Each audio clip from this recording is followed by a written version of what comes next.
I think we'll just do guides for the bosses because the platforming levels are pretty self-explanatory, and I just find bosses in games way more fun. I mean, my favorite game is Cuphead. Anyways, I hope you find this guide useful in beating this boss and make it even easier than it already is. So when the fight starts, the boss will charge at you, banging into the wall in the process. Just jump over him. You don't even need to touch your D-pad. Once he's banged into the wall, he'll flash white, which gives you the opportunity to attack him. If you feel like you accidentally jumped too early, simply parry mid-air to stay in the air for longer. After attacking him twice, he'll continue charging at you, but instead of banging into the wall on the first charge, he will charge at you, pause, and charge at you again, hitting the wall after the second charge. Watch out for enemies coming in from the sides of the screen and statues that float up in the air before falling into the ground. These attacks are fairly easy to dodge. Just use your peripheral vision and try to avoid them while you dodge the boss. Again, when he hits the wall and flashes white, that's your opportunity to hit him. Next, he'll go Kirby mode, or the cubes from Mangosteen fight in Cuphead if you're into that, and jump at you and try to crush you. When it comes to bosses, less is more, and you have a higher chance of taking damage from minions and statues by randomly running across the screen. The boss will first jump at you before turning into a rectangle to squash you. When it does turn into a rectangle, it will always fall vertically, but when it jumps, he'll follow you. Use this to your advantage. It's much easier for me to dodge this attack by simply staying still when he jumps at me and only walking away when he turns into a rectangle. But keep in mind that you should be a pretty good distance away from the boss before he jumps at you.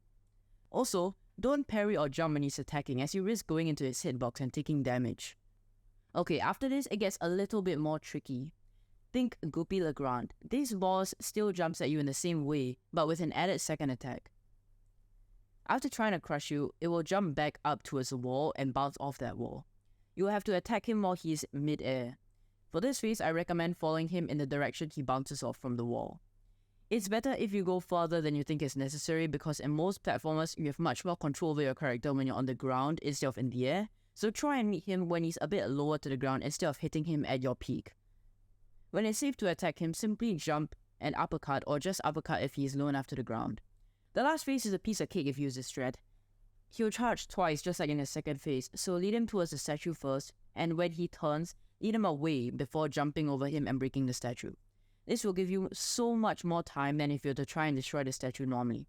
There's seriously no way you can screw this up unless of course there's an enemy coming in from the side, in which case you can just jump over it, and if you don't want to risk it, let him attack one more time before destroying it.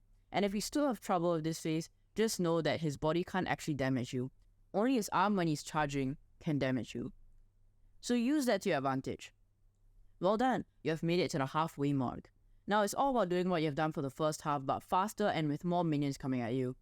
The second half is pretty much the same, just pay more attention to the minions and prioritize dodging and not getting hit over the boss. Tick as long as you like. If both are coming at the same time, dodge the minion first, and usually since the boss homes in on you, because you've moved while dodging the minion, you also at the same time dodge the boss. During this phase, he also has a new attack which has him sending a statue of himself across the screen.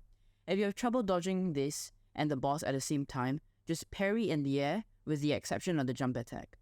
Once you have taken out his last heart, he will turn small like Pennywise in It Chapter 2 and try to run away from you. There's nothing to dodge in this phase, so try and hit the boss as fast as you can. Otherwise, he will respawn with 1 health and you don't want that, so just hit him.